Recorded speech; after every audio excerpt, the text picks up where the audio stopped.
बिस्मिल्लाहिर्रहमानिर्रहीम। अस्सलामु अलैकुम स्टूडेंट्स। आज हमारा 10th क्लास मैथमेटिक्स का लेक्चर नंबर 19 है, जिसमें हमने एक्सरसाइज 2.6 को डिस्कस करना है।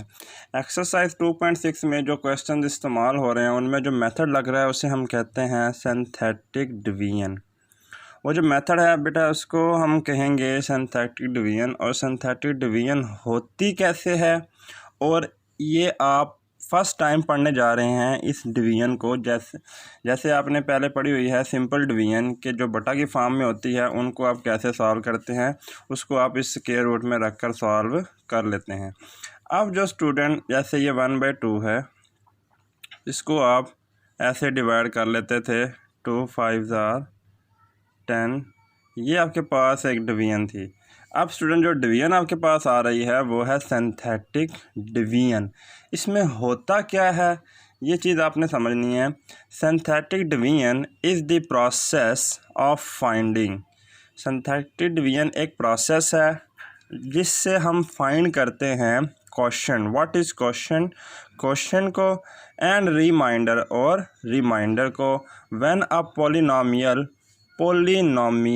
पॉलिनॉमियल क्या होता है ये आपने 9th क्लास में 5th चैप्टर में स्टडी किया था। पॉलिनॉमियल क्या होता है? Is divided by a linear polynomial. In fact synthetic division is simply a shortcut of long division method. तो सिंथेटिक डिवीजन एक सिंपलेस्ट फॉर्म होती है किसकी? डिवीजन मेथड की। हम लॉन्ग डिवीजन से बच जाते हैं। सिंथेटिक डिवीजन को इस्तेमाल करके हम लॉन्ग डिवीजन से बच जाते हैं। अब इसका यूज़ कैसे होता है और इसको हम कैसे इस्तेमाल करते हैं मैं अभी आपको इसको सिखाता हूँ। अब स्टूडेंट हमारे पास एक्सरसाइज 2.6 है। 2.6 में वो कहता है use synthetic division to find the question and the remainder. जब क्वेश्चन को सॉल्व करते हैं तब बताता हूँ क्वेश्चन क्या होता है और रिमाइंडर क्या होता है। तो use synthetic division to find the question and the remainder when this question is given. तो आप अब इसको हम सॉल्व करते हैं। सॉल्व के लिए क्या करते हैं हम इसको, ये मैंने क्वेश्चन लिख दिए।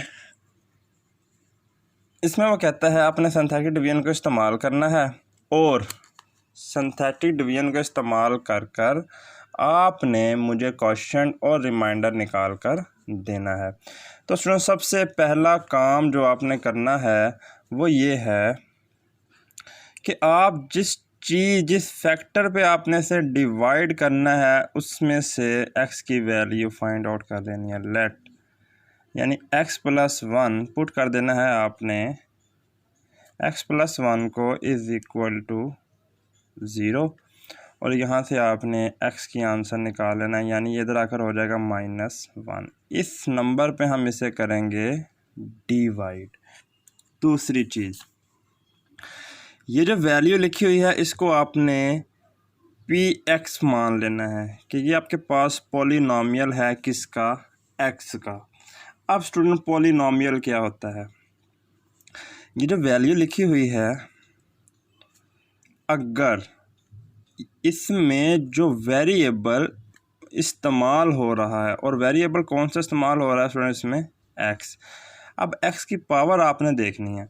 अगर तो वो डिसेंडिंग ऑर्डर सेम आ रहा है, यानी 2 के बाद क्या आ रहा है? 1 के बाद क्या आ रहा है? 0, यानी यहाँ x की पावर अगर हो तो वो क्या होगी? 0। तो 2 के बाद 1 के बाद 0, इट्स मीन ये बिल्कुल करेक्ट पॉलिनॉमियल है और आपने इससे आगे सिंथेटिक डिवीजन इस्तेमाल करना शुरू कर देनी है। अब स्टूडेंट सिंथेटिक डिवीजन का इस्तेमाल कैसे होगा और इसे हम सॉल्व कैसे करेंगे? आपने ये एक लाइन लगा लेनी है, इस तरह की एक लाइन लगा लेनी है आपने। अब आपने x स्क्वायर के साथ जो वैल्यू होगी उसको आपने यहाँ लिखना है, यानी 1। x के साथ जो वैल्यू होगी उसको आपने यहाँ लिखना है 7, और विदाउट x जो वैल्यू होगी उसे आपने यहाँ लिखना है। डिवाइड हमने किस पे करना है? -1 पर। ये जो पहला नंबर होगा ना स्टूडेंट, इसको आपने एज इट इज़ नीचे उतार देना है। दोबारा सुन लें, जो पॉलिनॉमियल होगा उसमें जो वेरिएबल होंगे उसको आपने तरतीब से लिखते रहना है। अब यानी एक्स के साथ जो वेरिएबल के साथ कोएफिशिएंट होगा उसको लिखेंगे, एक्स के साथ जो कोएफिशिएंट होगा उसको लिखेंगे, और विदाउट एक्स। अगर यहाँ एक्स क्यूब होता फिर उसका लिखते, फिर एक्स स्क्वायर का लिखते, फिर एक्स का लिखते, फिर बगैर एक्स के लिखते। उसके बाद जिसको आपने डिवाइड करना है और जिस नंबर पे डिवाइड करना है उस नंबर को आपने इस साइड पर रखना है और फर्स्ट नंबर को एज इट इज़ नीचे उतार देना है। अब स्टूडेंट जिस नंबर पे हमने डिवाइड करना है यानी -1 को इस 1 से हमने मल्टीप्लाई करवाना है, 1 1 जार 1 और अगले नंबर के आगे या नीचे रख देना है। तो 1 1 जार 1 और माइनस एज इट इज़। अब इन दोनों को स्टूडेंट हमने करना है प्लस, यानी 7 में से 1 माइनस हुए तो आंसर रह गया आपके पास 6। अब स्टूडेंट आपने फिर इसको मल्टीप्लाई करवाना है, 1 6 जार 6 और माइनस एज इट इज़। यहाँ पर आकर आपके पास दो चीज़ें निकलेंगी, यानी -7 -6 और -1 ये तो हो जाएंगे आपके पास -7 अगर हम इन्हें प्लस करें। अब स्टूडेंट यहाँ पर दो चीज़ें, क्यू एक्स रिप्रेजेंट करेगा आपका क्वोशंट यानी हासिल किस्मत, और आर एक्स ये आपका रिप्रेजेंट करेगा रिमाइंडर यानी कि बाकी। अब स्टूडेंट बाकी तो हम लिख लेते हैं, जो यहाँ पर इस लाइन के बाद जो वैल्यू बचेगी वो आपका होगा बाकी यानी रिमाइंडर। अब बात रह जाती है इस वैल्यू की। अगर तो यहाँ दो वैल्यू स्टार्ट हों तो लास्ट से आपने स्टार्ट लेना है, यानी पहली वैल्यू एक्स आ गई, दरमियान में आपने लगा देना है प्लस, इसके साथ कोई वैल्यू नहीं है यानी हमारे पास ये फर्स्ट वैल्यू बन जाएगी एक्स की। तो इस तरह स्टूडेंट आपके पास ये बन गया क्वोशंट और ये बन गया रिमाइंडर। अब हम इसके नेक्स्ट क्वेश्चन को मूव करते हैं। उसमें वो कहता ये है, देखें आप सबसे पहले जब इसको सॉल्व करेंगे तो मैंने अभी कहा था इसको आपने पुट कर लेना है x + 3 को = 0 और यहाँ से आपने x की वैल्यू फाइंड कर लेनी है जो आपके पास आएगी -3। अब स्टूडेंट बड़े गौर से तवज्जो रखनी है आपने यहाँ पे। अब मैं इसको लेट करने लगा हूँ, ये मेरे पास पॉलिनॉमियल है px। मैंने क्या कहा था कि जो पॉलिनॉमियल होगा उसमें पावर जो आपकी होगी वो डिसेंडिंग होगी, एक तरतीब से होगी वेरिएबल की। यानी अब फर्स्ट पावर क्या है यहाँ पर 4x³।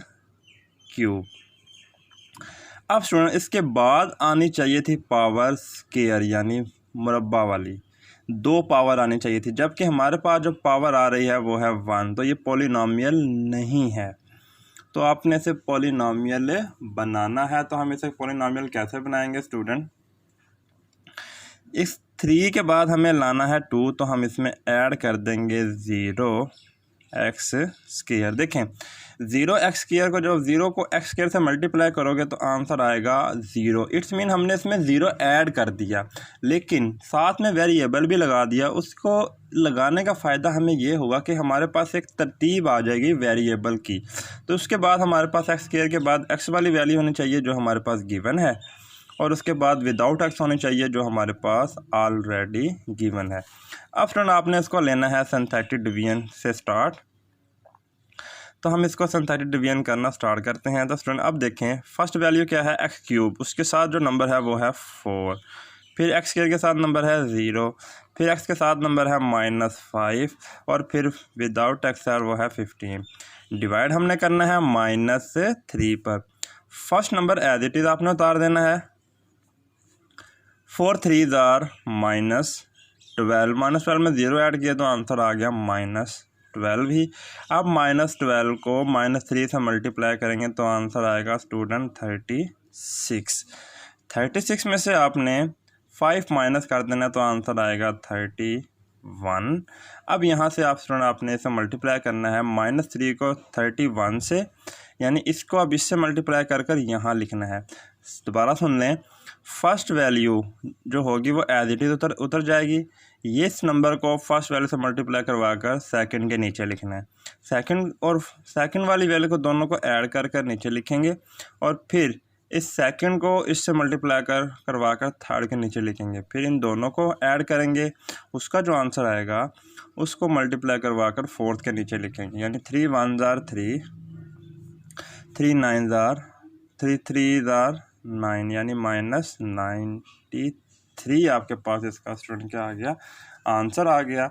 अब 93 में से आप इसको माइनस कर दें, 93 में से आप 10 माइनस करें या पहले 15 माइनस करें तो आपके पास आंसर कितना बच जाएगा स्टूडेंट, यहाँ पर 78 -78 आपके पास बच जाएगा। अब उसी तरीके से स्टूडेंट क्वेश्चन लिखेंगे, QX लिखेंगे और हम साथ में क्या लिखेंगे, RX यानी रिमाइंडर बाकी, और QX मीन हासिल किस्मत हम यहाँ पर लिखेंगे। अब स्टूडेंट इसी तरीक़ा से अब आप देखें यहाँ पर जो आपके पास वैल्यू बच गई वो क्या बच गई, -78। ये तो आपके पास आ गया बाकी। अब जब ये बाकी आ गया तो अब वो कहता है कि अब यहाँ पर बचनी है 3 वैल्यू। स्टार्ट लें स्टूडेंट, माइनस सबसे पहले है 31 प्लस, उसके बाद है 12x माइनस, फिर स्टूडेंट है 4x²। यानी कि पहले अगर 3 वैल्यूज़ बचें तो पहली वैल्यू x² से स्टार्ट होगी, अगर 2 वैल्यूज़ बचें तो पहली वैल्यू x से स्टार्ट होगी। इस तरह आपने ये क्वेश्चन और रिमाइंडर फाइंड आउट कर लेने हैं। अब स्टूडेंट इसका जो थर्ड पार्ट था, ये वाला थर्ड पार्ट ये आपका होमवर्क हो गया। नेक्स्ट है find the value of h using synthetic division if. ये जो नीचे वैल्यूज़ दी गई हैं आपको, इसको आपने इस्तेमाल करना है सिंथेटिक डिवीजन इसमें लगानी है और आपने h का आंसर निकाल कर देना है। तो सेकंड क्वेश्चन आपके पास है student, find the value of h using synthetic division if 3 is the zero of the polynomial 2x cube minus 3hx² plus 9। अब स्टूडेंट ये मैंने क्वेश्चन लिखा है यहाँ पर, इसको भी आपने सिंथेटिक डिवीजन के ज़रिए क्या करना है, सॉल्व करना है।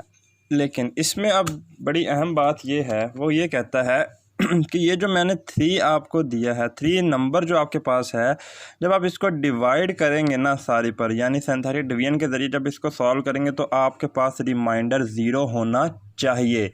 इसका रिमाइंडर क्या होना चाहिए, 0। अगर 0 नहीं आता तो आपको उसे 0 बनाना पड़ेगा। तो सबसे पहले स्टूडेंट यहाँ पर सॉल्व करने के लिए हम लेते हैं इसको px मान लेते हैं, इसको px बनाएं। तो px हम इसे कैसे बनाएंगे, आपने सिर्फ ऑर्डर चेक करना है पावर के। पहली पावर क्या आ रही है, 2x क्यूब, बिल्कुल ठीक है। उसके बाद -3hx² प्लस, अब उसके बाद स्टूडेंट आनी चाहिए x वाली वैल्यू जो कि आपके पास गिवन नहीं है, तो आप उसे 0x मानेंगे प्लस 9। अब ये आपके पास ऑर्डर एक तरतीब से आ गया।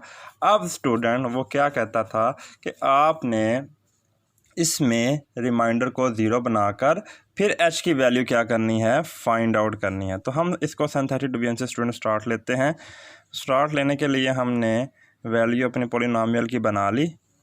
अब हम इसको तरतीब से लिखेंगे, यानी पहली वैल्यू हमारे पास आ जाएगी 2, दूसरी वैल्यू हमारे पास आ जाएगी -3h, तीसरी वैल्यू हमारे पास आ जाएगी 0 और चौथी वैल्यू हमारे पास आ जाएगी स्टूडेंट 9। और हमने डिवाइड किस पे करना है, अपने 3 नंबर पर। तो फर्स्ट वैल्यू मैंने कहा था एज इट इज़ आ जाएगी, यानी 2 as it is, 3 2s are 6। अब स्टूडेंट जो बच्चे गलती करते हैं वो ये करते हैं कि इसको 9 बना देते हैं, 6 और 3 को, 6 में से 3 गया तो इसे -3 कर देते हैं, और कुछ ऐसा करते हैं 9h लिख देते हैं या 3h लिख देते हैं। ऐसा नहीं करना। ये उस वक्त तक ऐड नहीं हो सकते जब तक इनके वैल्यू सेम ना हो, यानी यहाँ h ना होता। अगर h होता तो ये आपस में ऐड होते, अदरवाइज़ ये एज इट इज़ लिखे जाएंगे, यानी 3h plus 6 as it is लिखे जाएंगे। अब सुन इसको हमने 3 से मल्टीप्लाई करवाना है, 3 3s are -9h plus 18, 6 3s are 18। इसमें 0 ऐड करके लिखें तो ये आपके पास बन जाएगा 9h प्लस 18। अब स्टूडेंट इसको आप मल्टीप्लाई करवाएं, 3 9s are -27h प्लस 18 3 ज़ार आपके पास बन जाएगा स्टूडेंट 54। अब आप इसे ऐड करेंगे। अब देखें एच वाली सिंगल वैल्यू है, ये तो एज इट इज़ आ जाएगी, प्लस इसमें स्टूडेंट ये चीज़ होगी ऐड। 9 और 4 13, 3 1 कैरी 6, 5 और 1 कितना हो जाएगा स्टूडेंट 6। अब रिमाइंडर आपके पास क्या निकल आया स्टूडेंट, यहाँ पे आर एक्स क्या निकल आया, -27H प्लस 63। अब उसने स्टूडेंट जो बात लिखी थी उसने कहा था there if 3 is the zero of polynomial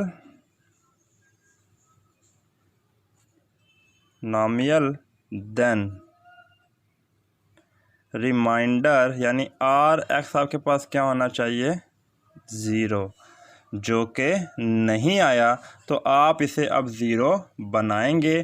कैसे बनाएंगे, ये जो आर एक्स की वैल्यू आपने निकाली है इसको आप क्या पुट करेंगे स्टूडेंट 0 के इक्वल, यानी -27 now -27H plus 63 is equal to 0 according to given condition. तो -27H ऐसे ही, ये 63 इधर आकर हो गया हमारे पास -63। तो यहाँ से हमें H का आंसर चाहिए, तो मैं इसको इधर लगा कर देता हूँ डिवाइड, ये माइनस से माइनस कैंसिल, तो H इज़ इक्वल, इसको आप डिवाइड करवा लें, 3 पर करवा लें या 9 पर करवा लें, तो आपके पास इसका आंसर आ जाएगा 9 7 63, 7 और 9 3 27। तो ये स्टूडेंट आपके पास H का आंसर आपने फाइंड आउट कर लिया कि आपके पास जो भी पॉलिनॉमियल उसने दिया था, जो 3 आपको दिया था वो 0 आपके पास आना चाहिए था। अगर आपके पास वो 0 नहीं आया तो आप उसे 0 के इक्वल पुट करके अपना आंसर फाइंड आउट करेंगे। इस तरह स्टूडेंट जो बाकी रिमेनिंग क्वेश्चन है आपके पास इसके, ये सेकंड और थर्ड पार्ट, ये आपका स्टूडेंट क्या है होम वर्क है, ये भी और ये भी आपका क्या है स्टूडेंट होम वर्क है, यानी सेकंड और थर्ड ये आपके पास क्या है स्टूडेंट होम वर्क है। नेक्स्ट लेक्चर में इंशाल्लाह हम एक्सरसाइज 2.7 को स्टार्ट लेंगे, और जब तक के लिए स्टूडेंट अल्लाह हाफिज़। और आपने अपना ये सारा काम मुझे अब मेरे पर्सनल नंबर के ऊपर सेंड करना है। अल्लाह हाफिज़।